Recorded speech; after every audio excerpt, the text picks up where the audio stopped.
वसंत खड़गकर, आप सभी का आज का चर्चा चर्चा सत्र प्रीमैच्योर बेबी केयर में आपका स्वागत करता हूँ। सर्वप्रथम मैं महाराष्ट्र आईएपी के प्रेसिडेंट डॉक्टर जयंत पांड्रीकर और सेक्रेटरी सदाचार इनका आभारी हूँ कि जिन्होंने ये चर्चा सत्र का आयोजन किया है।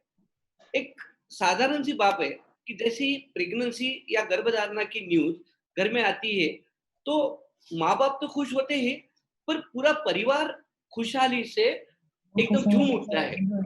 नए आने वाले मेहमान को वेलकम करने के लिए सबकी तैयारी शुरू हो जाती है और फिर चालू होती है रेगुलर डॉक्टर विजिट। अब डॉक्टर को तो हर डॉक्टर को एक ही मोटो रहता है कि बच्चा एकदम तंदुरुस्त। पर कभी कभी क्या होता है, कुछ परसेंट डिलीवरीज में वजन कम बढ़ता है या प्रसूति पूर्व यानी दिन के पहले बच्चा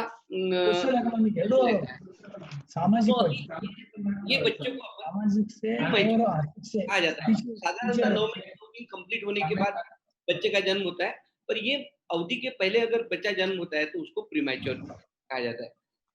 प्रीमैच्योर बेबी जो सर्वाइव होते हैं उनमें बहुत बार शारीरिक व्यंग्य, मानसिक व्यंग्य डेवलप होने के चांसेस बहुत ज्यादा रहते हैं और एक प्रीमैच्योर बेबी यानी बहुत बड़ा फाइनेंशियल बर्डन और फैमिली, पेरेंट्स एंड देश के ऊपर रहता है।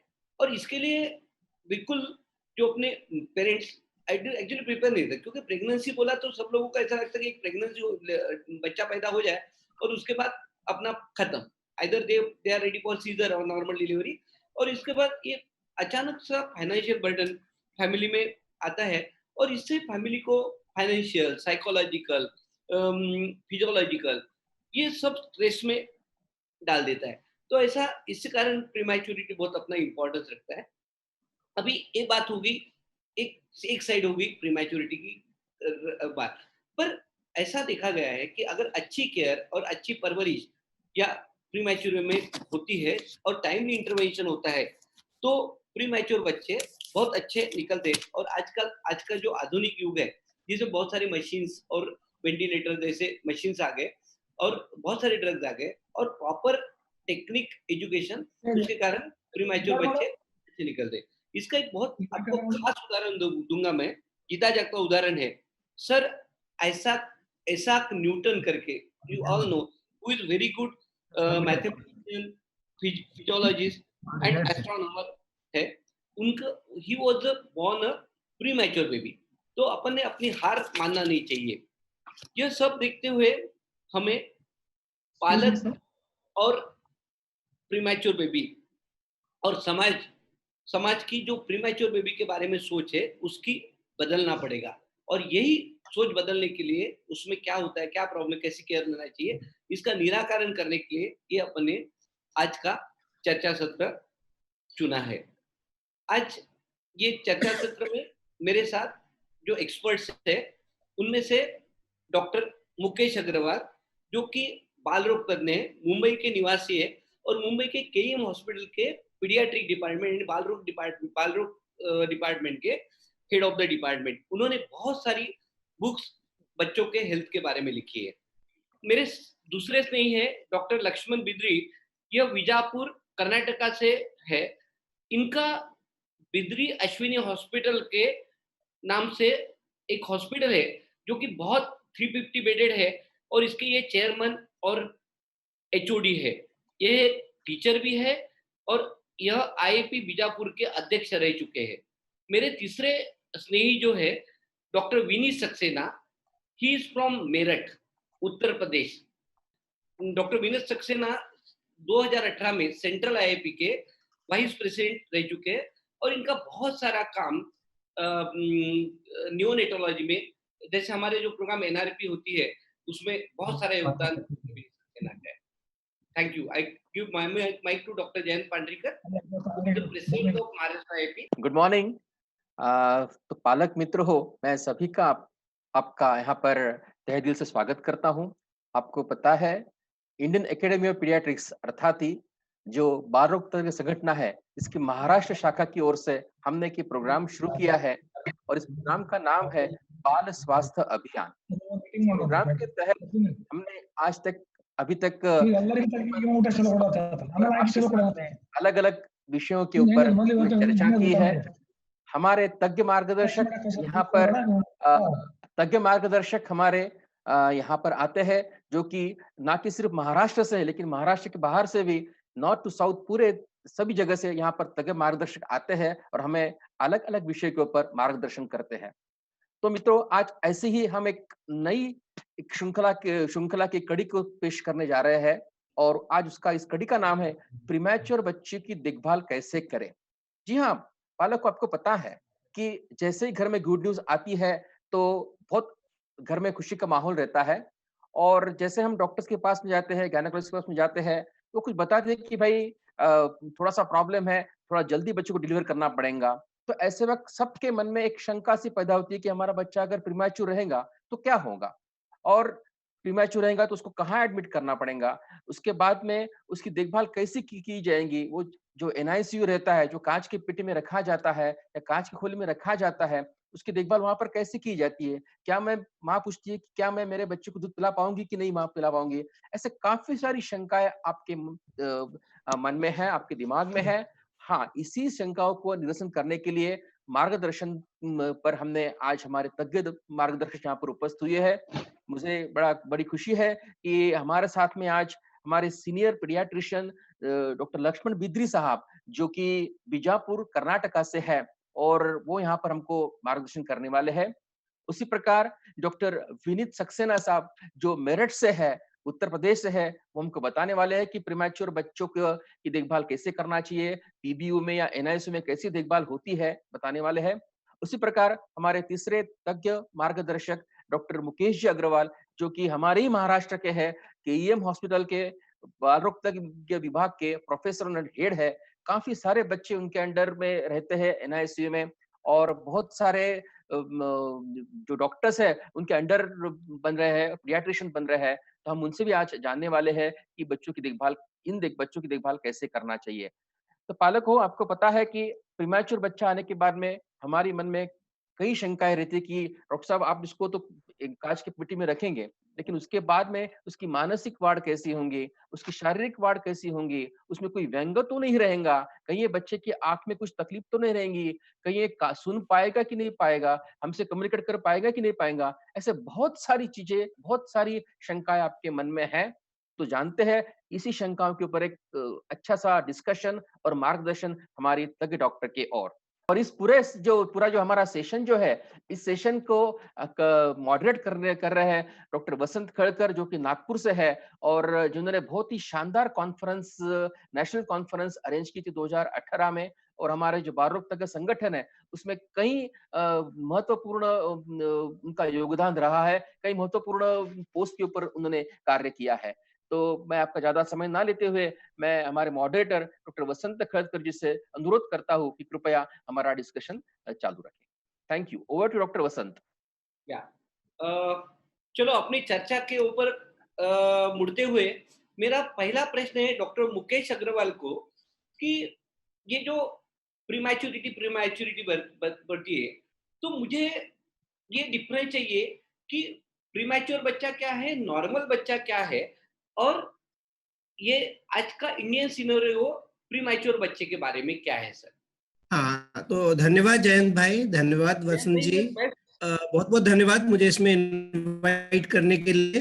अभी जैसा कि वसंत भाई की प्री मैच्योरिटी क्या होता है, तो जैसे हमको मालूम है नॉर्मली एक प्रेगनेंसी का ड्यूरेशन 40 वीक्स का होता है, उसमें थोड़ा 2 वीक्स प्लस माइनस हो सकता है, ऑल्सो वो भी उसको सही मानते हैं, 40 वीक्स का होता है।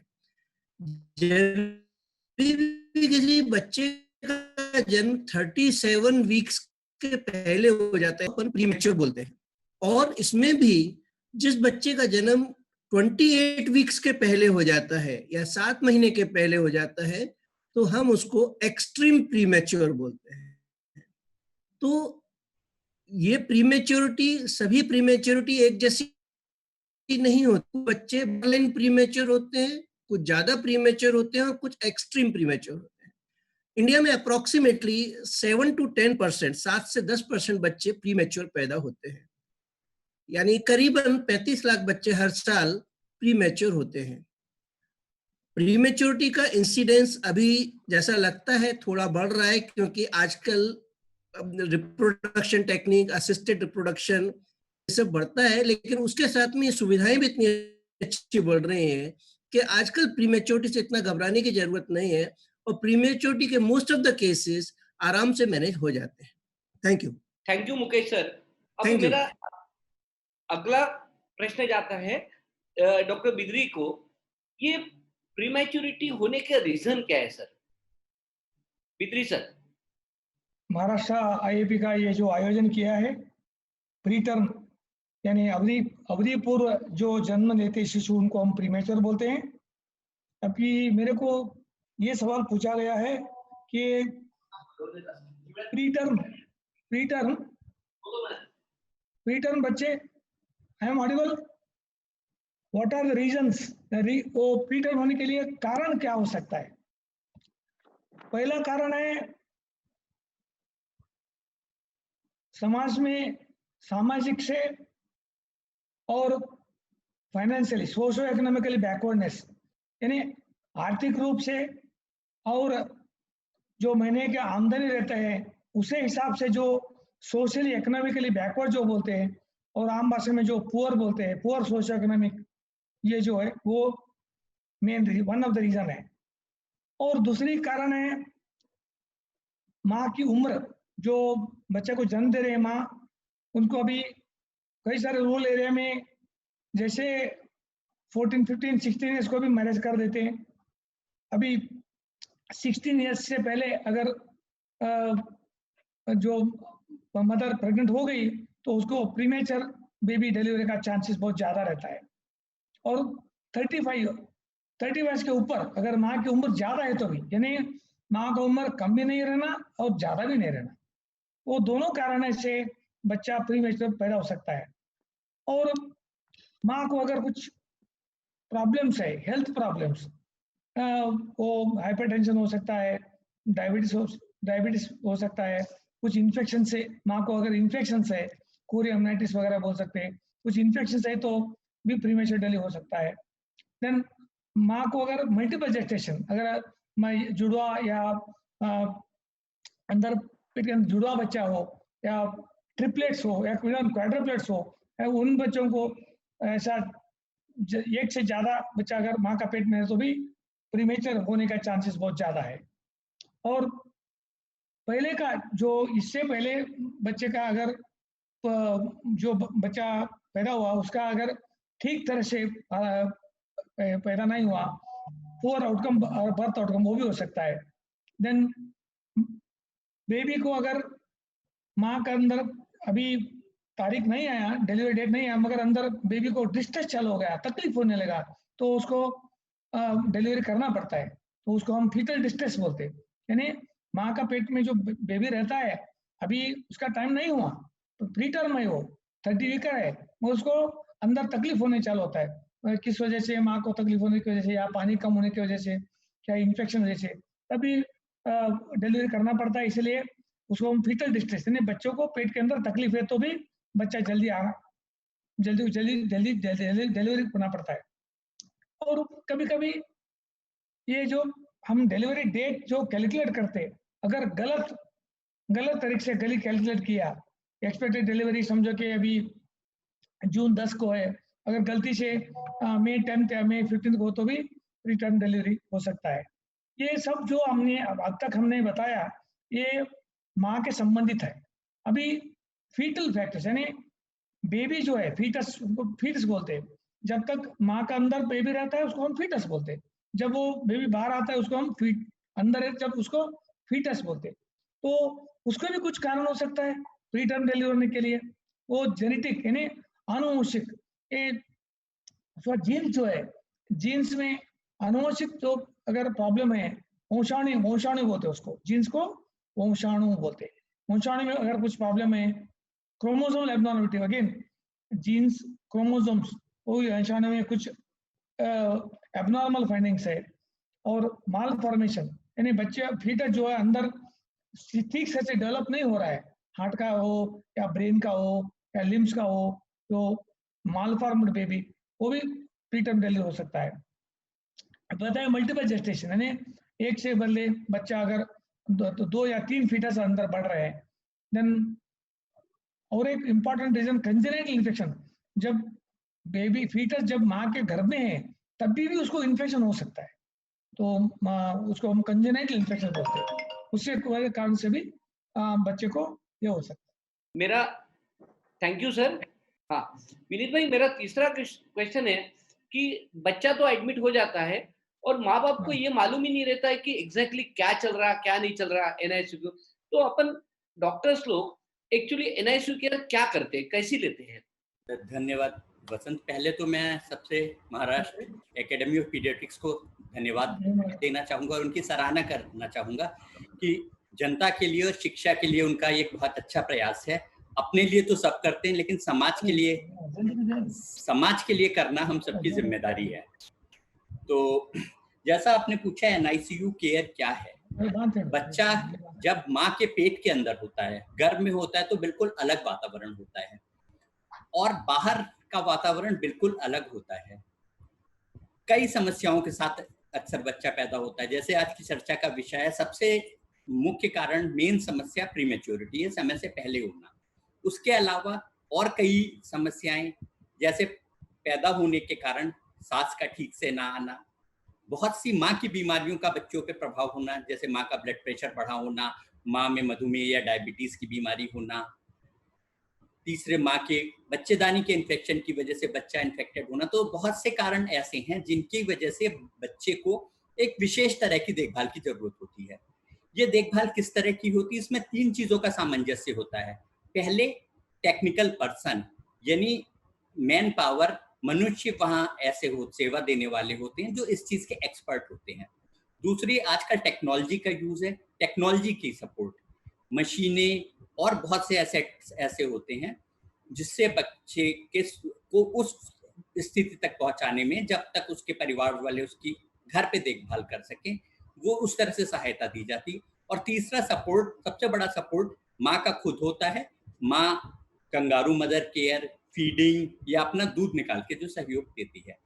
तो तीनों के बारे में अगर हम बताएं, जो हमारा ह्यूमन मनुष्य की सपोर्ट होती है, स्पेशलाइज वहाँ स्टाफ होता है जिनकी ट्रेनिंग होती है नवजात शिशु की देखभाल करने की, कैसे उसे रखना है, कैसे देखभाल करनी है, कैसे उसके हर एक सिस्टम की मॉनिटरिंग करनी है, उसकी श्वास कैसी चल रही है इस चीज को देखना, धड़कन कैसी चल रही है इस चीज को देखना। दूसरे हमारे गैजेट्स होते हैं, टेक्नोलॉजी होती है, मशीनें होती हैं। सबसे महत्वपूर्ण होती है वार्मर, जो एक न्यूट्रल एनवायरनमेंट में एक सही टेम्परेचर में बच्चे को रखता है, क्योंकि टेम्परेचर का बढ़ना और कम होना दोनों बच्चे के लिए घातक होता है।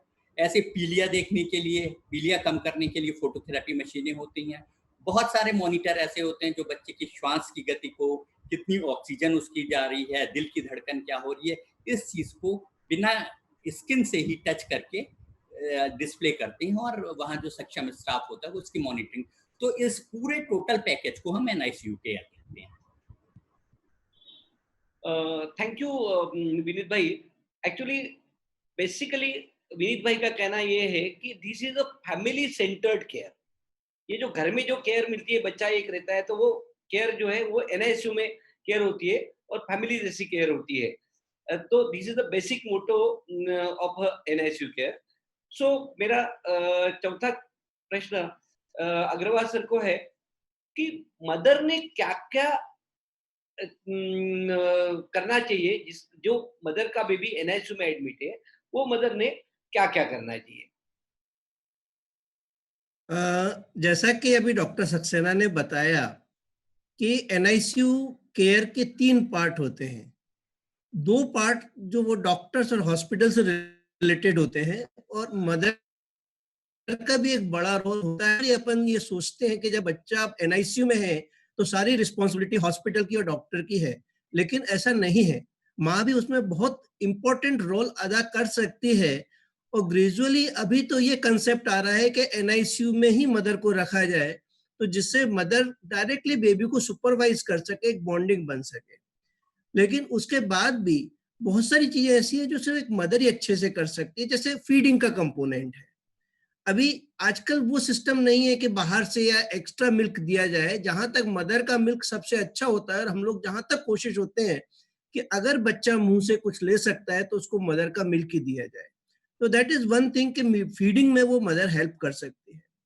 दूसरी चीज कि मदर जो है ना, अपने बेबी से स्किन कांटेक्ट जिसको हम कंगारू मदर केयर बोलते हैं, अगर उसके साथ में है तो उसके बहुत सारे फायदे होते हैं। मदर को भी एक इमोशनल बॉन्डिंग डेवलप होती है, फीडिंग आती है, बच्चे का टेम्परेचर अच्छे से मेंटेन रहता है, बच्चे को भी एक सेफ्टी एंड सिक्योरिटी लगती है। जो एक नॉर्मल प्रोसेस है आईसीयू से और घर में ले जाने के लिए, उसमें बहुत हेल्प मिलती है। तो सेकंड कंपोनेंट वो है। थर्ड कंपोनेंट, आजकल अपने को पता है कि कितना भी एनआईसीयू में कितना भी स्टाफ हो, we are always short staff. तो कंटिन्यूअसली जितना मॉनिटरिंग बेबी के साइड में रह के मदर कर सकती है, उतना मॉनिटरिंग हो सकता है कई जगह पे पॉसिबल नहीं हो। तो mother can always monitor the baby. अगर उसको लगता है कि कुछ भी उसमें रिस्क फैक्टर है या कुछ भी डेंजर साइन आता है, तो इमीडिएटली वो हॉस्पिटल स्टाफ को अलर्ट कर सकती है। और चौथी चीज जो इम्पोर्टेंट लगती है मुझे, कि मदर रिलेटिव्स को एंट्री रेस्ट्रिक्ट करने में बहुत बड़ा रोल अदा कर सकती है। क्योंकि जब अगर एनआईसीयू में हम किसी भी बाहर वाले को अलाउ नहीं करते जहां तक हो सके मदर को, क्योंकि बच्चे को इन्फेक्शन का रिस्क रहता है। और वही चीज अगर मदर बोलेगी या मदर इंसिस्ट करेगी तो restriction will be easier rather than कि जो है ना, तो इन्फेक्शन कम होने में भी मदर का बहुत बड़ा रोल है। इस तरीके से कर सकती है। उसके अलावा भी बहुत सारे फायदे हैं, पर ये मेन फायदे हैं जहाँ के मदर अपना कंट्रीब्यूशन आईसीयू केयर में दे सकती है। Thank you. Thank you sir. इसका मतलब है कि मदर का basically emotional, behavioural, psychological and neuro developmental care बहुत जरूरी है, जो कि एक बच्चे को अच्छे तरफ से ग्रोथ होने में काम आता है। और न्यूट्रिशन, और जो पुराना कंसेप्ट था कि बेबी एनआईसीयू में डाल दिया तो मदर को नहीं अंदर एंटर करने देना, वो अभी चेंज हो गया। मदर जितनी ज्यादा से ज्यादा पास में रहे, ये तो हो गया मदर के लिए। पर मेरा अगर बेबी एनआईसीयू में रहता है तो मैं हरदम एक चिंतित रहता हूँ कि ये लोग क्या करते होंगे। अपने बच्चे को दूध पिलाते क्या? कोई दूसरा मदर का तो दूध नहीं पिला देते, किसी और का दूध पिलाते, कि गाय का पिलाते, भैंस का पिलाते, कि डब्बे का पिलाते। कि मैं जो दूध बेचती हूँ, मेरे डब्बा का डब्बा तो स्टाफ लोग गायब नहीं करते। तो मेरा ये बीटी सर आपके लिए क्वेश्चन है कि एनआईसीयू में फीडिंग कैसा होता है? सर एनआईसीयू में बेबी का फीडिंग कैसा किया जाएगा? हाँ, अभी फीडिंग तो जितना जल्दी हो सकता है उतना जल्दी हम प्रीटर्म बेबी को फीड करते हैं। माँ को बोलते हैं आपको अगर 1 बूंद या 2 बूंद आए तो भी आप दे दीजिए। उसको ट्रॉपिक फीड बोलते हैं, उसमें कोलेस्ट्रॉल रहता है, वो बहुत ही फायदेमंद है। इसलिए जितना जल्दी हो सकता है उतना जल्दी हम स्टार्ट करते हैं प्रीटर्म बेबीज में। As early breast milk is the best, यानी माँ के दूध के सिवा और कुछ भी दूध हम प्रीटर्म बेबी को नहीं देते। जितना हो सकता है उतना माँ का दूध ही देते। एंड व्हेन बेबी बहुत छोटा है, वो चम्मच से नहीं पी सकता है, तब शुरुआत में 5 दिन या 1 हफ्ते तक हम उसको ट्यूब पेट में एक ट्यूब रख के, उसको राइस ट्यूब बोलते हैं, ट्यूब फीडिंग करते। वो जब फीडिंग फुल फीडिंग जब होता है, उसके बाद हमें will try to feed with spoon और कटोरी स्पून से हम फीडिंग करते हैं। और जितना जल्दी हो सकता है उतने में कंगरू मदर केयर, माँ को बच्चे को बेबी को माँ के पास देके कंगरू के रहने और उनके बारे में आप डिस्कस करेंगे। देन बेबी जब अच्छा सक कर सकती है तब हम उसको डायरेक्ट ब्रेस्ट फीडिंग दे देते। Thank you sir. It means माँ का दूध is always better. Saxena sir, what is the kangaroo mother care? हाँ वसंत, ये आपने बड़ा मेरे दिल की बात पूछी है, और मुकेश सर का इतना लंबा अनुभव है, मैं उनकी भी इस बात के लिए ये सहमति चाहूँगा कि जब से मैंने पीडियाट्रिक्स पढ़नी शुरू करी है, 2 इंटरवेंशन, 2 आविष्कार पीडियाट्रिक्स में ऐसे हैं जिसने दुनिया बदल दी। पहला ORS था और दूसरा ये कंगारू मदर केयर है। Thank you. जरा अगर कंगारू को देखें तो कंगारू का बच्चा जो पैदा होता है उसका वजन 1 ग्राम से भी कम होता है। बच्चा अपने आप माँ के पेट में एक पाउच होता है, उसमें जाके चला जाता है और माँ का दूध पीना शुरू कर देता है।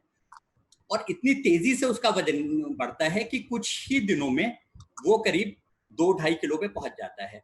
तो उसके इस व्यवहार को देखते हुए मानव वैज्ञानिकों ने इस पे रिसर्च की और कंगारू मदर केयर का एक कॉन्सेप्ट दिया है।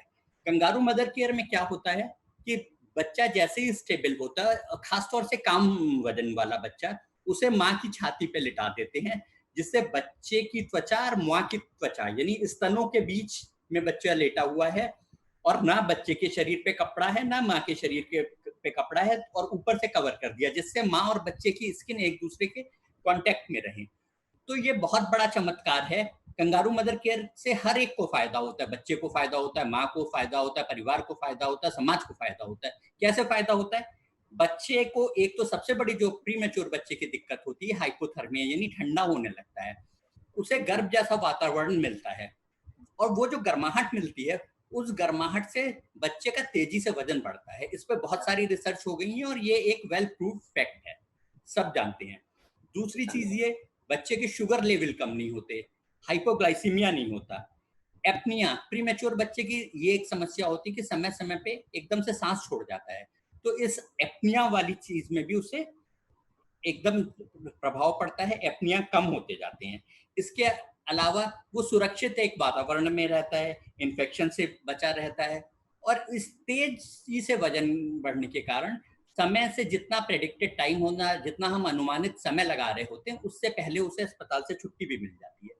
इतने सारे फायदे तो बच्चे के हुए होते। उसके अलावा क्या, उसके दिमाग का स्टिमुलेशन होता है, मस्तिष्क का स्टिमुलेशन या उसे एक संवेदना मिलने से मानसिक विकास, उसकी इंटेलिजेंस, दिमाग में तेजी आती है।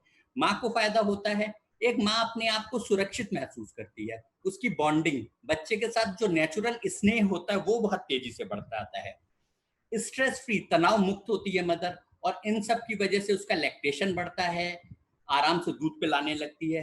अब परिवार को सबसे बड़ा जो अर्नर है बच्चे का पापा, उसे क्या फायदा होता है? अस्पताल के बिल हो जाते हैं, कम हो जाते हैं, जल्दी से घर पहुंच जाता है, अपनी ड्यूटी ज्वाइन कर लेता है, और सबसे बड़ा फायदा हमारे समाज को होता है। ये रिसर्चेस शोध कह चुके हैं कि कंगारू मदर केयर जिन बच्चों को मिलती है उनकी आईक्यू, दिमाग का स्तर ज्यादा होता है, तो एक तेज बुद्धि के नागरिक हमारे समाज को मिलते हैं। तो ये बहुत बड़ा इंटरवेंशन है, बहुत फायदे की चीज है kangaroo mother care. Thank you Vineet भाई। यानी अपने को समाज में या लोगों में मदर को पहले दिन काउंसलिंग करना है कि तेरे को जल्दी से जल्दी कंगारू मदर केयर करना बहुत जरूरी है। मैं आपको वसंतराव मैं एक क्वेश्चन पूछना चाहता हूँ विनीत सर को कि बहुत से बार माँ को दूध कम रहता है, तो ऐसे वक्त आप डॉक्टर्स लोग NICU में कौन सा दूध इस्तेमाल करते हैं? जैसे आजकल हमने सुना है कई पेरेंट्स को बोलते हैं कि भाई ये ह्यूमन मिल्क बैंक नाम की चीज है, तो वहां से आप दूध लेते हो या कैसे करते हो? जयंत भाई, मैं सबके लिए ये मैसेज देना चाहूंगा कि जो दूध होता है वो उस प्रजाति के लिए बना है। मानव का दूध मानव के लिए बना है, गाय भैंस का दूध गाय भैंस के लिए बना है। तो जहां तक संभव हो बच्चे को, मानव के बच्चे को मानव का दूध मिलना चाहिए। माँ का दूध आ रहा है, बहुत अच्छा है, घर में ताई चाची बुआ अगर कोई लैक्टेटिंग हो उसका दूध लाओ, किसी भी तरह से उसको, उसे न्यूट्रिशन, उसकी स्पेशीज जो है, जो प्रजाति है, उसका स्पेसिफिक मिलना चाहिए। अगला प्रश्न जो जाता है अग्रवाल सर को, ये प्रीमैच्योरिटी के कॉम्प्लिकेशंस क्या क्या होते हैं, क्या क्या दिक्कतें आ सकती है प्रीमैच्योर बेबी से? देखिए, जब भी बच्चा गर्भ में रहता है तो बड़े एक सेफ एंड कंफर्टेबल एनवायरनमेंट में रहता है, पूरी तरह से मदर के ऊपर डिपेंडेंट रहता है और उसे कोई चिंता नहीं होती। जब वो बच्चे की डिलीवरी होती है तो बाहर आने के बाद बच्चे को बहुत सारी चीजों का सामना करना पड़ता है, और इसके लिए उसको एक मैच्योरिटी चाहिए, फिजियोलॉजिकल मैच्योरिटी उसके लिए चाहिए, क्योंकि उसके रेस्पिरेटरी सिस्टम में, उसके कार्डियोवैस्कुलर सिस्टम में, उसके लिवर में वो सारे फंक्शंस को मैच्योर करना रहता है। नॉर्मली जो बच्चे 37 हफ्ते के पहले पैदा होते हैं या प्री मैच्योर पैदा होते हैं वो उतने मैच्योर नहीं हो पाते, और जो ज्यादा प्री मैच्योर होते हैं उनके पास में इमेच्योरिटी बहुत ज्यादा रहती है, तो इसलिए उनको बहुत सारे कॉम्प्लिकेशंस होने का रिस्क रहता है। जैसे एक तो रेस्पिरेटरी फंक्शंस, उनका ब्रीदिंग प्रॉब्लम, उनके लंग्स प्रॉपरली एक्सपांड नहीं होते, तो इसलिए वो अच्छे से सांस नहीं ले पाते, उनको सपोर्ट की जरूरत होती है। दूसरा उनका बॉडी टेम्परेचर, जो बॉडी टेम्परेचर वो मेंटेन नहीं कर पाते, उनको एक्स्ट्रा सपोर्ट लगता है, तो हाइपोथर्मिया बोलते हैं, उसका रिस्क बहुत रहता है। तीसरा उनका इम्यून सिस्टम बहुत पुअर होता है, इन्फेक्शन की रिस्क बहुत ज्यादा रहती है। तो ये 3 चीजें जो है ना, इन्फेक्शन, हाइपोथर्मिया और रेस्पिरेटरी डिस्ट्रेस, ये सबसे ज्यादा इम्पोर्टेंट है। उसके अलावा भी कॉम्प्लिकेशंस हैं, लिवर का इमेच्योरिटी होने के चांसेस ज्यादा रहते हैं। इन सभी चीजों की वजह से उस बच्चे को कई रिस्क रहती हैं, जो एक पूरे 37 हफ्ते के बाद फुल टर्म पैदा हुए बच्चे को नहीं रहती। Thank you. Bidri sir, doctor Bidri, ये अग्रवाल सर ने बताया कि there is a one complication of jaundice in newborn baby. तो ये जो प्रीटर्म बेबी में जो जॉन्डिस होता है, वो कुछ अपने जो अडल्ट में जॉन्डिस होता है या बड़े बच्चे में जॉन्डिस होता है, उससे कुछ अलग होता है क्या, और उसकी क्या ट्रीटमेंट करते हैं आप लोग? ये बिल्कुल अलग से रहता है। पहली बात है ये फिजियोलॉजिकल है, नहीं बोले तो बेबी का लिवर थोड़ा अभी डेवलप नहीं रहता है, और जब तक को पूर्ण प्रमाण से बेबी ब्रेस्ट मिल्क लेती है, बेबी लेता है, तब तक बदन में पानी का अंश कम होने की वजह से भी थोड़ा जॉन्डिस ज़्यादा हो सकता है। लिवर का मैच्योरिटी और हाइड्रेशन की वजह से थोड़ा, उसको हम फिजियोलॉजिकल जॉन्डिस बोलते हैं। जन्म से आता है, थर्ड डे आता है, बाय 9 और 10 डेज वो अपने आप कम हो जाता है। बहुत सारे इसमें 70-80% ट्रीटमेंट की जरूरत नहीं है। एंड कभी कभी क्या होता है, अगर माँ का ब्लड ग्रुप वो है, बेबी का ब्लड ग्रुप ये है, ये भी इनकम्पेटिबिलिटी, यानी खून का थोड़ा एक बेबी का खून ये है, माँ का वो है, तो उसका एक तरफ से एंटीबॉडी होकर बेबी को थोड़ा ज्यादा जॉन्डिस हो सकता है।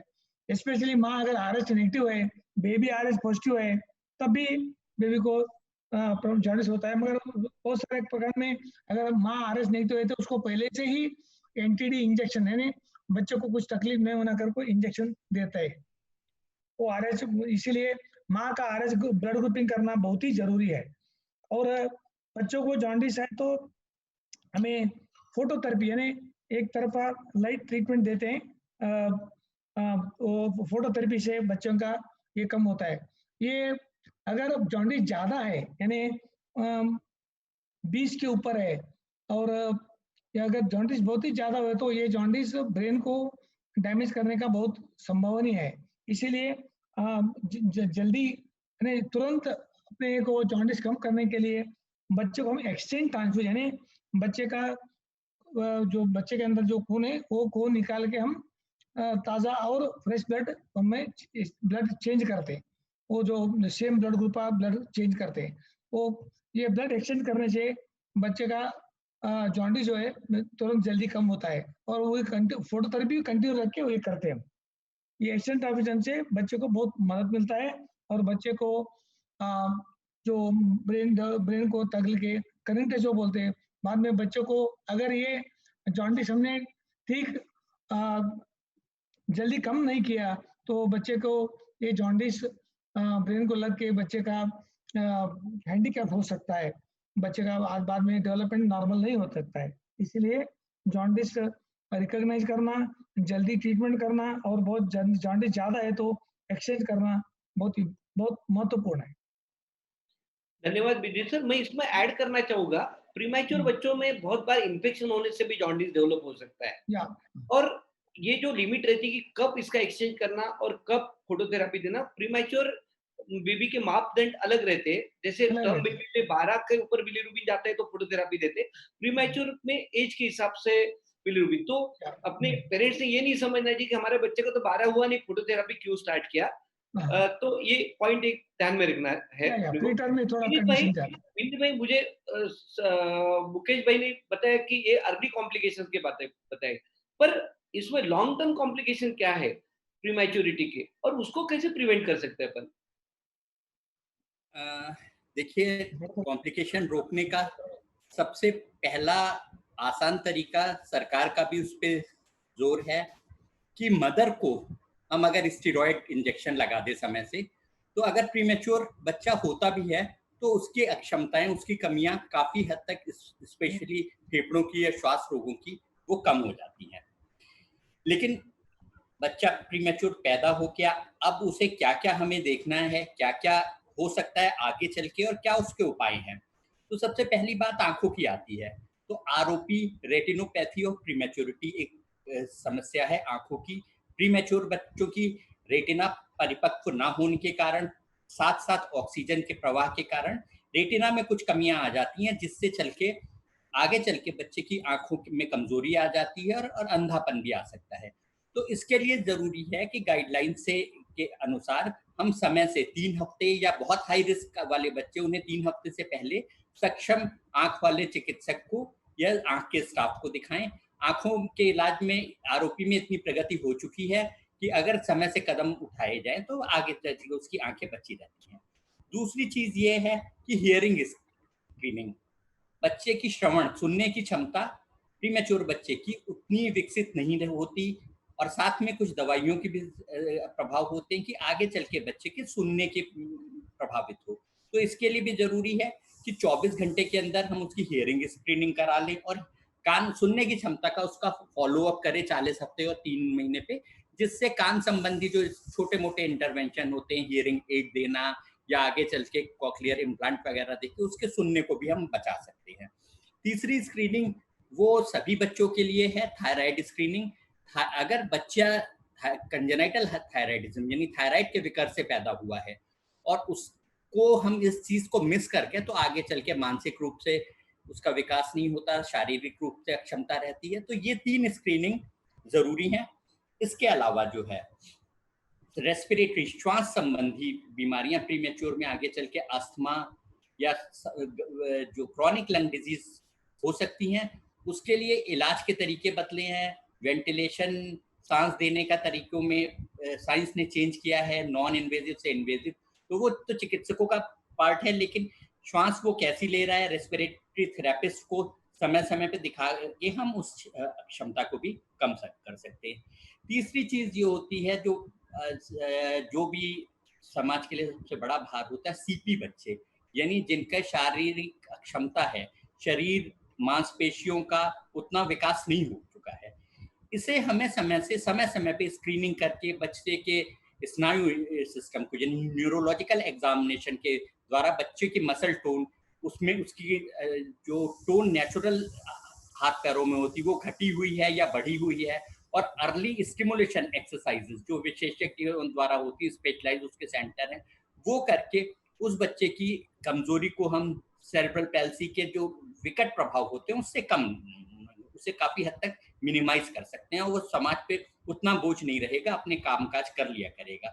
तीसरी, बच्चे की मानसिक दुर्बलता यानी दिमाग से उतना तेज ना होना जैसे नॉर्मल बच्चे होते हैं, कॉग्निटिव डिसफंक्शन, इसके लिए भी थेरेपीज आ गई हैं, स्पेशलाइज्ड केयर है।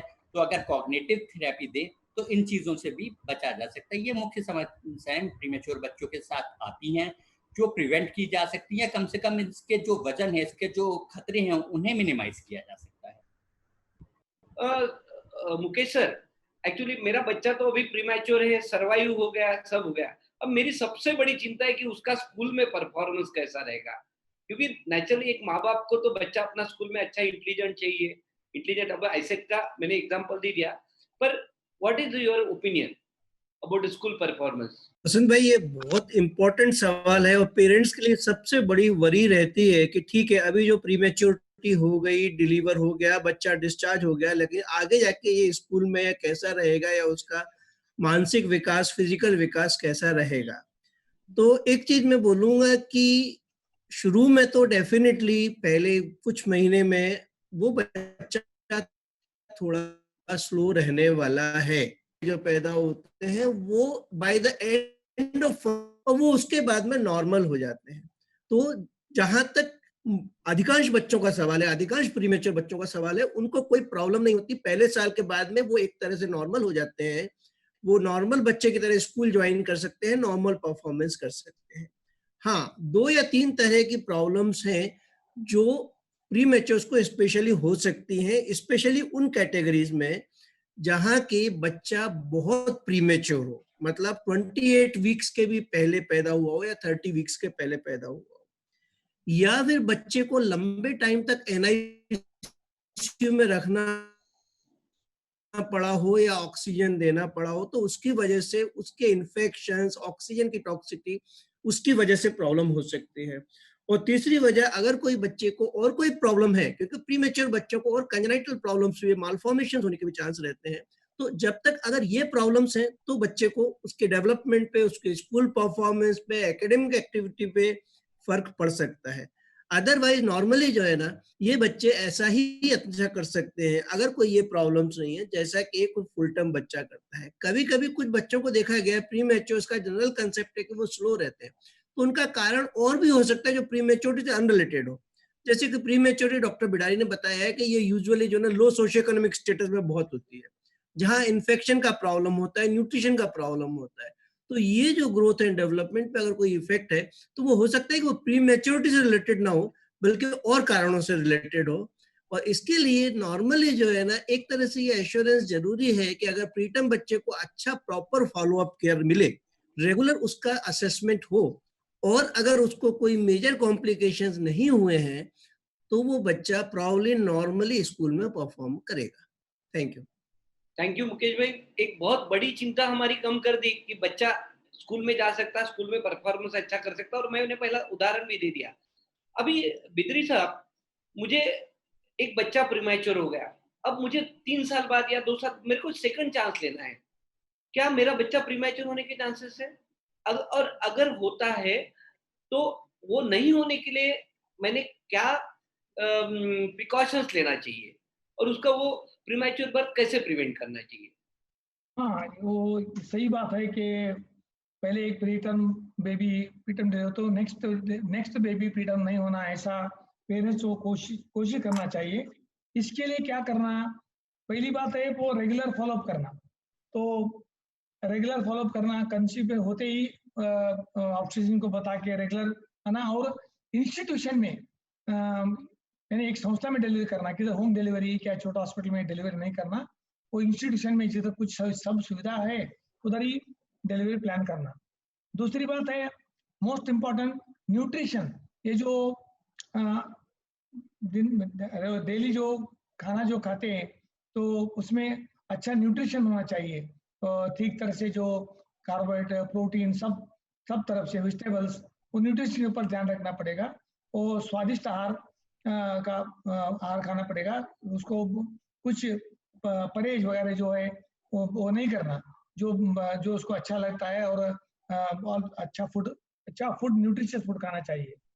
और तीसरी बात है, उसको एक गैप रहना बहुत इंपॉर्टेंट है। फॉर एग्जांपल अभी फर्स्ट वही है, यानी अभी प्रीटर्म डिलीवरी हो गया, कम से कम 1.5 या 2 साल तक गैप रखना पड़ता है। जब बीच के टाइम में डिलीवरी होने के बाद they should develop some copper T और some other methods, family planning method, so that माँ जो अभी डिलीवरी हो गया वापस हो कंसीव यानी गर्भिणी नहीं होना, मिनिमम 18 months to 2 years, ये भी हेल्प होता है हमको।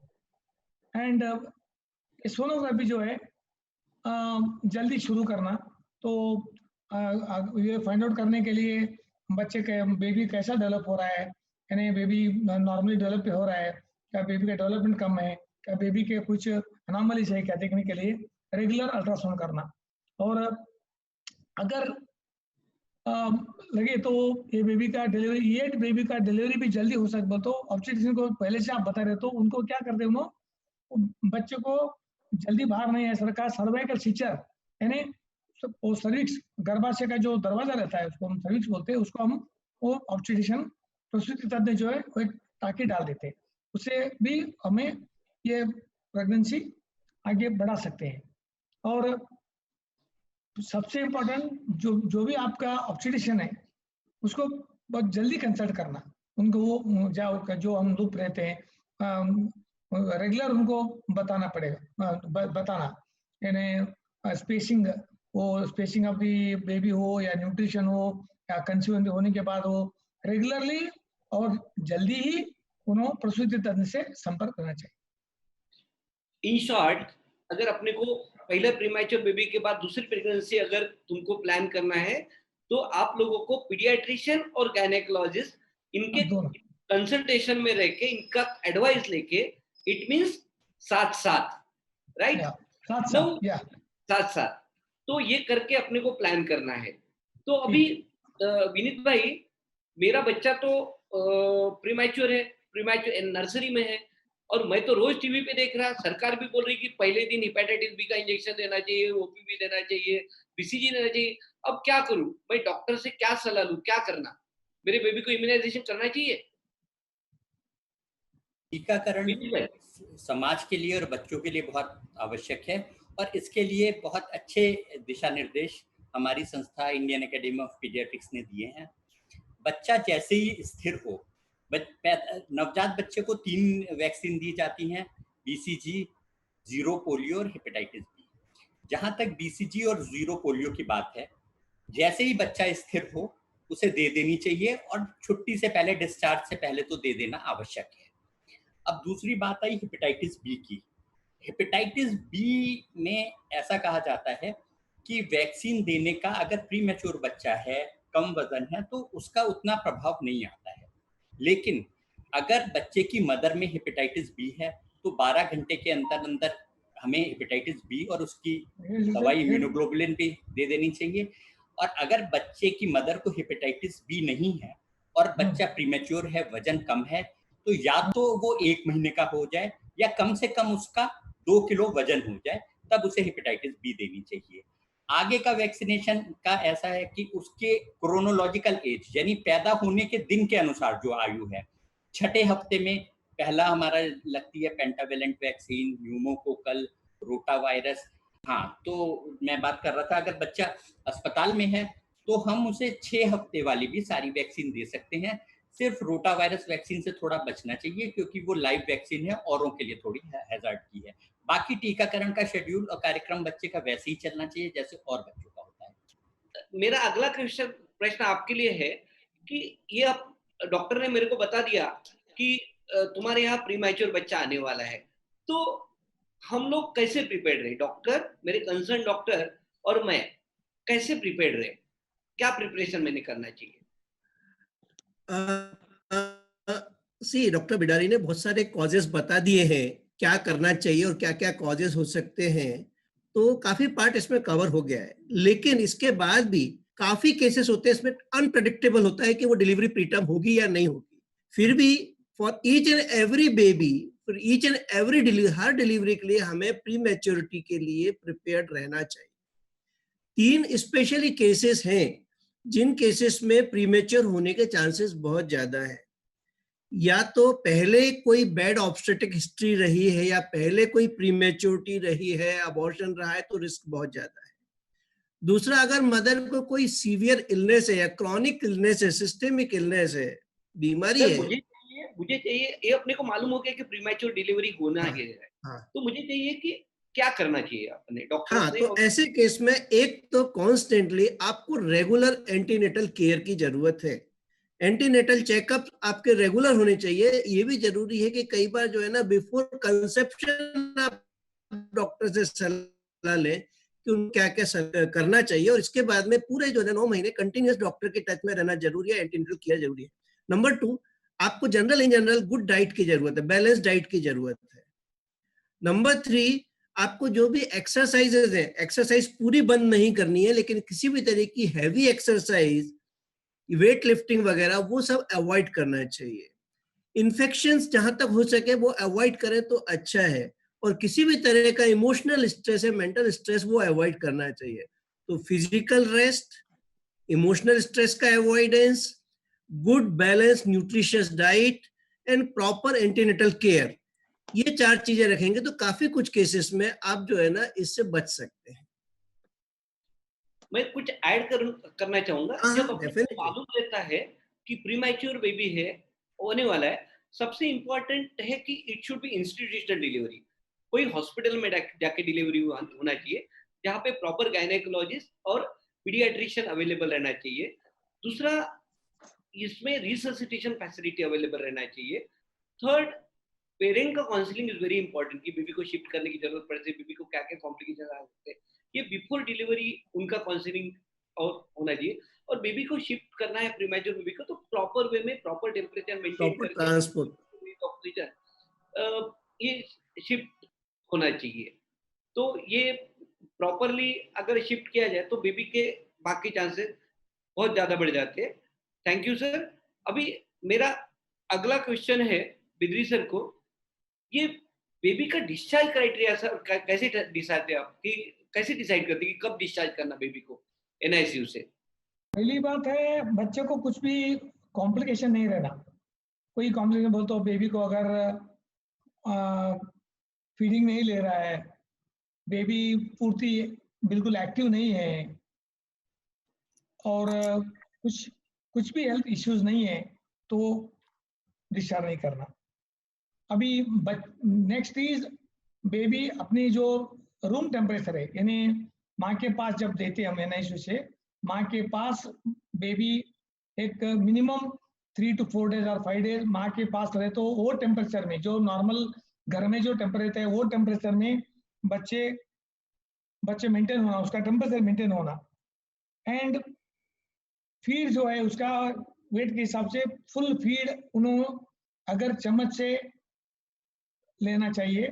अगर ब्रेस्ट फीडिंग करते गए तो बहुत ही अच्छा है, मगर जब बच्चा जा रहता है घर को, कुछ फैमिली प्रॉब्लम रहता है, जल्दी डिस्चार्ज मांगते हैं, उनको क्या बोलते हैं, जितना उतना आप पिलाइए, बाद में उसको इतना स्पून से डालिए बोलते हैं। कुछ बच्चों को अब फॉर एग्जांपल हम एडमिशन क्राइटेरिया 1.6 1.7 kg रहता है, मगर कभी कभी वो 1.5 kg जो हम जाना चाहते हैं, तब तक हम क्या बोलते हैं, स्पून से आप इतना एवरी 2 आवरली फीडिंग दे करके एक हम उनको डायरी देते हैं। और जब बच्चा का वजन बढ़ता है, हमारे पास आते हैं, तब हमें खुद सिस्टर के सामने ब्रेस्ट फीडिंग अच्छा लेने के बाद हम बोलते हैं अभी कंप्लीट ब्रेस्ट फीडिंग के ऊपर रहो, स्पून फीडिंग जरूरत नहीं है। Minimum criteria, and baby should pass 6 to 7 times urine pass करना, स्टूल पास करना 1 to 2 times, वेट मिनिमम 1.60 है, 1.600 1.7 है, 1600 से 1700 ग्राम रहना बेबी। एंड बेबी मैं अभी अपने बेला में बेबी शुड एक्सेप्ट माँ से दूध पूरा लेना, नहीं तो खोटे स्पून से लेना। Here I want permission to add few things, because जिन्होंने चालू किया है होम बेस्ड न्यूट्रल केयर, आपका अभय बांग ने बहुत ही बड़ा काम किया है उन्होंने। He started in Gadchiroli and started centers in 3 or 4 places in Maharashtra. I went to Gadchiroli, learned the technique, and we started home-based training in 15 taluka, 1 taluka, 15 villages. Abhay Bang ji came to Bijapur, he certified these people and they brought down mortality rate by 50%. मेरा अभी कहना ये है, ये जो अभी आशा worker जो है, एक्चुअली आशा वर्कर से हमने ट्रेन किया to take care of babies, newborns and children. हमने, मेरा एडवाइस ये फोरम से है, मैं भी एनएनएस से स्टार्ट करूंगा, जो होम बेस्ड न्यूट्रल केयर, हम बेबी को जब डिस्चार्ज करते, आइदर गवर्नमेंट हॉस्पिटल करो क्या हमारा प्राइवेट हॉस्पिटल करो, we must see that the ASHAs should visit these babies at least once in 3 days or once in a week. That will go a long way to prevent complications of. कभी कभी क्या होता है, लाखों खर्च करते, घर को जाते और एस्पिरेशन होते हैं, नहीं तो इन्फेक्शन होते, we lose the baby. So in this forum, my earnest request to my Maharashtra counterpart, जो आपका अभय बांग ने शुरू किया, and I'm very happy that recently Indian government has honored them as Padma Shri, both Abhay Bang and Rani Bang. I hold him in a very great esteem. He's a great man. Thank you. Thank you, sir, for praising Maharashtra and Dr. Abhay Bang. It's a really fact. तो sir के हिसाब से अगर temperature maintain होता है, baby अच्छे से दूध पीता है, स्वस्थ रहता है और माँ कॉन्फिडेंट बन जाती है, तो बेबी को डिस्चार्ज करने में हरकत नहीं है। अभी जब बच्चा डिस्चार्ज होता है एनआईसीयू से, तो उसको अपनी मेडिकल लैंग्वेज में उसको बोलते हैं एनआईसीयू ग्रेजुएट, क्योंकि वो सीखा रहता, पूरा सीखा रहता, तो ग्रेजुएट बन जाता है। तो इनका फॉलो कैसा होना चाहिए डिस्चार्ज के बाद? मेरा अगला क्वेश्चन है डॉक्टर विनीत सक्सेना को। देखिए, ये डिपेंड बच्चे पे करता है। कोई प्रॉब्लम वाला बच्चा है या परिवार की सहमति से समय से पहले डिस्चार्ज कराए, तो उसकी बच्चे की स्थिति के अनुसार आप उसे फॉलो अप में बुला सकते हैं। वैसे जो मेन जो क्राइटेरिया है, अगर बच्चे का वजन 1800 ग्राम से कम है और वो 35 हफ्ते से पहले पैदा हो गया है और सब कुछ ठीक ठाक होके जा रहा है, तो पहली उसकी विजिट तीसरे से 7वें दिन, 3rd to 7th डे होनी चाहिए। उसके बाद आप उसे 2-2 हफ्ते पर बुलाएं, तब तक जब तक वो 3 किलो का ना हो जाए। 3 किलो का होने के बाद फिर जैसे ही वो आपके पास रूटीन इम्यूनाइजेशन के 6ठे, 10वें, 14वें हफ्ते में आता है, तब उसका असेसमेंट होना चाहिए। बाकी बच्चे जो 1800 ग्राम से ऊपर के हैं, लेट प्री टर्म, उनमें छुट्टी होने के बाद हर 2 हफ्ते पे बुलाएं और फिर उसके बाद 4 विजिट के बाद उसको रूटीन इम्यूनाइजेशन 6, 10, 14 वीक्स पे बुलाएं। इसमें क्या क्या देखना होता है मोटे मोटे तौर पे? पहली चीज है बच्चा दूध कैसा, फीडिंग पैटर्न कैसा, ठीक से दूध पीता है 24 घंटे में 8-10 बार, दूध पीने के बाद उसके सोने का जो पैटर्न है वो सब कुछ ठीक ठाक है। दूसरे उसकी ग्रोथ की, विकास कैसा हो रहा है। विकास मोटे तौर पे 3 क्राइटेरिया है, 3 चीजों पे देखा जा रहा है। वजन कैसा बढ़ा रहा है, उसकी हेड सर्कमफ्रेंस यानी सिर की ग्रोथ कैसी हो रही है, और लेंथ, लंबाई कैसी बढ़ रही है। इसके साथ साथ उसका इम्यूनाइजेशन किया जाता है, न्यूरोलॉजिकल एग्जामिनेशन, जैसे जयंत भाई ने पूछा था, तो बच्चे के जो विकार आगे चल के हैं उसे इन फॉलो अप विजिट में हम पकड़ सकते हैं उसके अच्छे न्यूरोलॉजिकल एग्जामिनेशन के द्वारा। उसकी मसल टोन देख के, या न्यू बॉर्न के जो रिफ्लेक्सेस हैं वो किस हिसाब से चल रहे हैं, जिन्हें चले जाना चाहिए, खत्म हो जाना चाहिए, वो परसिस्ट तो नहीं कर रहे हैं।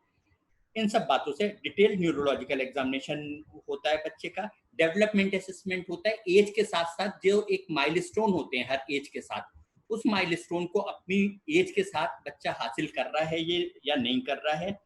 उसकी आंखों की स्क्रीनिंग जो आपकी NICU से शुरू हुई थी, उसका ठीक ठाक फॉलो अप हो रहा है समय से 44 हफ्ते तक। ऑप्थेल्मोलॉजी वालों ने, आंखों वालों ने उसे क्लियरेंस, ये भी हमें देखना चाहिए होता है। और उसका डिटेल अब हियरिंग, सुनने की क्षमता का भी हमें परीक्षण करना होता है, एक करीब 40 हफ्ते पे फिर और 30 हफ्ते पे। और अगर जरूरी हुआ तो और उसकी आगे की जांचें जैसे अल्ट्रासाउंड या MRI वगैरह आवश्यकता अनुसार कराना पड़ता है। मोटे तौर पे इस तरह से हम प्रीटर्म को फॉलो करते हैं। थैंक यू विनीत भाई। मुझे लगता है इतना सब कर दिया तो कोई भी बच्चा अच्छा ही रहेगा, और ये बहुत जरूरी है, पेरेंट्स को ये मालूम रहना बहुत जरूरी है। अभी मेरा लास्ट बट वन क्वेश्चन तो आखिरी है। अपन एक प्रीमैच्योर बच्चा एडमिट होता है, फैमिली को मैंने पहले ही बताया, तो ये मेरा मुकेश सर से एक क्वेश्चन है कि what is the psycho social impact on the family of prematurity? Mukesh sir. अपने में जब भी कोई मदर प्रेग्नेंट होती है तो अपन वो बोलते हैं उम्मीद से है। उम्मीद से है मतलब she is expecting, and these expectations are very important through the pregnancy. पूरी प्रेगनेंसी में एक बड़ा खुशी का मौका रहता है मदर के लिए भी, फैमिली के लिए भी। ऐसे में कभी अगर जो है ना प्री मैच्योरिटी का इश्यू आ जाता है, बच्चा टाइम से पहले डिलीवर हो जाता है या अनप्लान डिलीवर हो जाता है, तो उस केस में मदर के लिए बहुत बड़ा साइकोलॉजिकल स्ट्रेस होता है। और ये साइकोलॉजिकल स्ट्रेस समटाइम्स पूरा फैमिली पे होता है। पूरा जो है ना उनका एक मदर का खुद इमोशनल ट्रॉमा हो जाता है। बेबी के तो इशू ही है, स्पेशली 2 कंसर्न्स पेरेंट्स को रहती है कि पहली बात तो इमीडिएटली अब ये बच्चा प्रीमेच्योर हो गया है तो उसका क्या होगा, एंड सेकेंडली अगर ये NICU से ठीक होके भी जाता है तो इसके बाद में इसका लॉन्ग टर्म क्या होगा। तो व्हाट इज मोर इम्पोर्टेंट, इस टाइम पे उनको सही सलाह मिलना, सही काउंसलिंग मिलना बहुत जरूरी है। अगर वो सब अपन एश्योर करेंगे और पेरेंट्स भी एश्योर रहेंगे कि मोस्ट ऑफ द बच्चे सब इस तरीके से प्रीटर्म अगर पैदा हो भी जाते हैं तो भी नॉर्मल रहते हैं, ठीक हो जाते हैं, तो वो उनके लिए बहुत बड़ा हेल्प है, उनका स्ट्रेस कम हो सकता है। दूसरी चीज ये है कि हो जाती है, प्रीमेच्योर बेबी हो जाता है, एक बड़ा फाइनेंशियल स्ट्रेस आता है। बच्चा लंबा NICU में रहता है, उसको एक्स्ट्रा केयर की जरूरत होती है। बाद में जब बच्चा घर जाता है तो भी एक्स्ट्रा केयर लगता है, फैमिली पूरी डिस्टर्ब हो जाती है। तो वो जो फाइनेंशियल स्ट्रेस है उसके लिए गवर्नमेंट भी बहुत कुछ कोशिश कर रही है। स्पेशली सेंटर्स बनाए जाते हैं, बाहर भी उनको जहां तक हो सकता है सपोर्ट मिलता है। वो एक सपोर्ट, एक इमोशनल सपोर्ट और फाइनेंशियल सपोर्ट, ये तो दो चीजें बहुत जरूरी है जिससे कि उनको साइको सोशल स्ट्रेस जितना है उतना कम से कम कर सके। Thank you. इट मीन्स जो इम्पैक्ट होता है वो जो एक बर्डन होता है वो फाइनेंशियल, इमोशनल, फिजिकल, और इसमें ड्यूटी होती है दोनों की, एक तो फैमिली मेंबर्स की और डॉक्टर्स की, ट्रीटिंग डॉक्टर, जो कि पेरेंट्स को इमोशनली, फाइनेंशियली जो कुछ बेस्ट पॉसिबल होगा और फिजिकली जो कुछ उसके दुख दर्द कम कर सके ये सपोर्ट करे। Thank you Mukesh sir. तो हमें ऐसी जगह पे जयंत भाई जैसे काउंसिल करने वाले भी चाहिए कि तुम्हारा बच्चा न्यूटन जैसा होगा आगे चल के। यस यस यस घर में तुम्हारे न्यूटन आया है। न्यूटन आया है। Thank you. अभी अपने प्रश्नोत्तरी खत्म होगी। मैं हर पैनलिस्ट से इंक्लूडिंग जयंत पांडरीकर इनसे चाहूंगा कि पेरेंट्स के लिए या सोसाइटी के लिए 2 लाइन का आपने मैसेज देना है। आई रिक्वेस्ट विनीत भाई, सोसाइटी को आप प्री मैच्योरिटी के बारे में क्या मैसेज देना चाहोगे? सोसाइटी प्री मैच्योर बच्चे आपके घर में आया है तो एक पूरे परिवार को, समाज को उम्मीद है इसका फॉलो अप आने वाले समय में इसका ध्यान रखना बहुत ज़रूरी है। साइंस ने, टेक्नोलॉजी ने बहुत एडवांसमेंट कर दिए हैं और समय के साथ आपने सब कुछ किया तो ये और बच्चों से भी ज़्यादा अच्छा निकलेगा। लेकिन सतर्क बहुत रहना है, कोई चीज़ आपने मिस की तो हो सकता है बहुत सी चीज़ें ऐसी हो जाएं जो आगे चल के इर्रिवर्सिबल हों। मुकेश सर, मैं ये कहूँगा कि प्रीमेच्योरिटी आमतौर से अनएक्सपेक्टेड है, कई बार अपने हाथ में नहीं होती है, लेकिन उसकी केयर करना अपने हाथ में है। तो आप अगर केयर करेंगे प्रॉपरली, जितना प्रिवेंशन करने की कोशिश करेंगे और जितना ट्रीटमेंट करने की या उसको मैनेज करने की कोशिश करेंगे तो वो बच्चा एकदम से नॉर्मल हो सकता है, बहुत कुछ कॉम्प्लिकेशन नहीं हो, और 1 महीने 1 साल का होने के बाद आपको मालूम ही नहीं पड़े कि वो बच्चा नॉर्मल है या प्रीमेच्योर है। तो इसलिए घबराने की जरूरत नहीं है, सतर्क रहने की जरूरत है। Thank you. Bidri sir, preterm baby है करके डरने की कोई बात नहीं है। वो बच्चा दूसरे बच्चों का सर का भी हो सकता है, उससे आगे भी जा सकता है। आप उम्मीद रखना और रेगुलर फॉलोअप करना। रेगुलर। जयंत, मैं पालकों को इतना ही बताना चाहूंगा कि बच्चे की डिलीवरी काफी एक बड़ा इवेंट होता है जिसमें पालकों ने हमारी उनकी जो ऑब्जर्वेशंस रहते हैं उनकी सलाह मानना चाहिए। साथ ही साथ पीडियाट्रिशियन की सलाह मानना चाहिए कि उसको एडमिशन की जरूरत है और जो जैसे पीडियाट्रिशियन बताते हैं उसे उनका मानना जरूरी है। और सबसे महत्वपूर्ण बात, पालकों ने ये सोचना चाहिए कि प्रीमैच्योरिटी कभी भी हो सकती है, इसलिए मेरे साथ ही ऐसा क्यों? ऐसा हमेशा पालकों के मन में एक सवाल आता है। तो किसके साथ भी कभी भी हो सकता है। बहुत बार पालक बोलते हैं हमने इतनी केयर ली फिर भी हमारे साथ ऐसा क्यों होता है? तो एक एक्सीडेंट है, लेकिन इसको घबराना नहीं चाहिए और हमारे साथ डॉक्टर्स है, टेक्नोलॉजी एडवांस हुई है और हम बहुत अच्छी केयर ले सकते हैं। तो मैं पालकों को यही कहना चाहूंगा, कृपया घबराना नहीं चाहिए। Thank you. इन शॉर्ट मैं कहना चाहूंगा, अपने प्रधानमंत्री मोदी जी बोलते हैं अगर सोच अच्छी तो रिजल्ट भी अच्छा। तो उम्मीद से जियो, पॉजिटिव थिंकिंग रखो और अगर पॉजिटिव रहोगे तो रिजल्ट भी अच्छा होगा। I really want to thank doctor Jayant Pandarikar, doctor Mukesh Agarwal, Bidri sir and my friend doctor Vineet. Thank you once more for participating in this discussion. And I hand over mic to Dr. Jayant Pandrikar. तो पालक दर्शकों, मैं आपको बताना चाहूंगा कि बहुत ही सरल तरीके से आप लोगों ने अभी हमारे तज्ञ मार्गदर्शक को सुना है। उन्होंने आपको बताया है बहुत ही सरल तरीके से कि प्रीमैच्योरिटी ये 7 से 8% में हो सकती है और ऐसे केस में हमने घबराना नहीं चाहिए। और प्रीमैच्योरिटी के भी कितना प्रीमैच्योर है, माइल्ड है कि सीवियर है, वो हिसाब से उसकी मैनेजमेंट ट्रीटमेंट रहती है। तो पालकों ने बिल्कुल डरना नहीं चाहिए। हमारे जो डॉक्टर्स रहते हैं, एनआईसीयू के डॉक्टर्स रहते हैं, वो काफी सक्षम होते हैं और जी हाँ, जिस प्रकार से इम्यूनाइजेशन बताया है वो करना चाहिए। और जैसे कि आंखों की जांच करना चाहिए, कान की जांच करना चाहिए, क्योंकि बहुत सी बार ऐसा होता है कि एक बार बच्चा डिस्चार्ज हो गया प्रीमैच्योर यूनिट से या एनआईसीयू से, तो जो पालकों को बताया जाता है कि आपको ये जांच करना है, तो पालक नहीं करते हैं। तो कृपया उन्होंने वो जांच करना चाहिए और जो मार्गदर्शन अभी हमारे विशेषज्ञों ने किया है उसको फॉलो करना चाहिए। मैं महाराष्ट्र आईआईपी की तरफ से बहुत बहुत धन्यवाद देना चाहूंगा डॉक्टर लक्ष्मण बिद्री सर का, जिन्होंने हमको बीजापुर से मार्गदर्शन किया है। साथ ही मैं धन्यवाद देना चाहूंगा डॉक्टर सक्सेना साहब का, जिन्होंने मेरठ से हमारे पालकों से गाइडेंस किया है। और साथ ही में मैं बहुत बहुत धन्यवाद देना चाहूंगा डॉक्टर अग्रवाल साहब का, जिन्होंने मुंबई से हमको गाइडेंस किया है।